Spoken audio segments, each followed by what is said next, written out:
હે મારા યુટ્યુબના વાલા ભાઈઓ બહેનો સ્વજનો મિત્રો, સવારના જય શ્રી કૃષ્ણ। એક જંગલ હતું, બે ભાઈઓ હતા, સિંહ હતા। કોઈ કારણસર બે વચ્ચે ઝઘડા થયા હતા।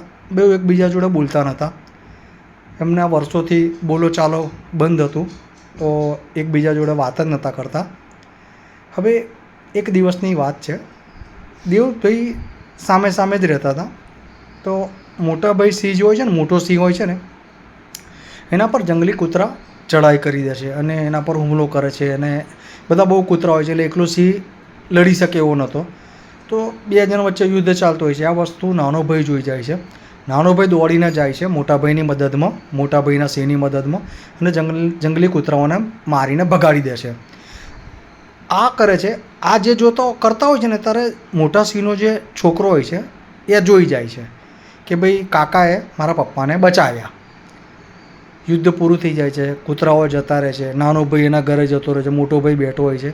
ત્યારે જે મોટા ભાઈનો છોકરો હોય છે ને, સિંહનું બચ્ચું, એ એના બાપને પૂછે છે કે પિતાજી, તમારા વચ્ચે અને કાકા વચ્ચે તો ઝઘડો થયો હતો, અને આ કૂતરાએ જ્યારે તમારા પર ચડાઈ કરી કે કૂતરાઓ તમને મારવા આવતા હતા અને મારતા હતા આટલા બધા ઝુંડમાં, તો નાના ભાઈએ તમારી મદદ કમ કરી, નાના કાકાએ તમારી મદદ કમ કરી? સિંહે બહુ સરસ જવાબ આપ્યો કે બેટા, ઝઘડો બે ભાઈઓ વચ્ચે છે, અને બે ભાઈઓ વચ્ચે ઝઘડો હોય ને ત્યાં સુધી વાંધો નથી, પણ બે ભાઈઓના ઝઘડામાં કોઈ બહારનો એનો ફાયદો ઉઠાવે ને, ત્યારે ઓલવેઝ આપણી જાતમાં એક નક્કી છે કે ગમે તેટલા ઝઘડા થયા હોય, પણ જ્યારે ભાઈ પર કે આપણી નાત પર કોઈ આંગળી બી ચીંધે ને, તો એને ફાડી નાખવાનો। એ આપણી સિંહની જાત છે કે ભાઈ નહીં, પણ બાજુમાં સિંહ બી હોત ને, અલગ સિંહ બી હોત ને, દોસ્ત પણ હોત કે કોઈ અંજાન સિંહ બી હોત ને, એના પર પણ જો ચડાઈ કરી હોત ને કૂતરાએ, તો પણ અમે લોકોએ બચાવ્યો હોત। મારો કહેવાનો મતલબ એક જ છે બાપુ, કે બે ભાઈ એક હોય ને, અને જ્યારે દુનિયા આંગળી ચીધે ને અને બીજો ભાઈ એના સાથમાં ઊભો રહે ને, કોઈની મજાલ નથી કે બીજો ભાઈ નીચે પડે।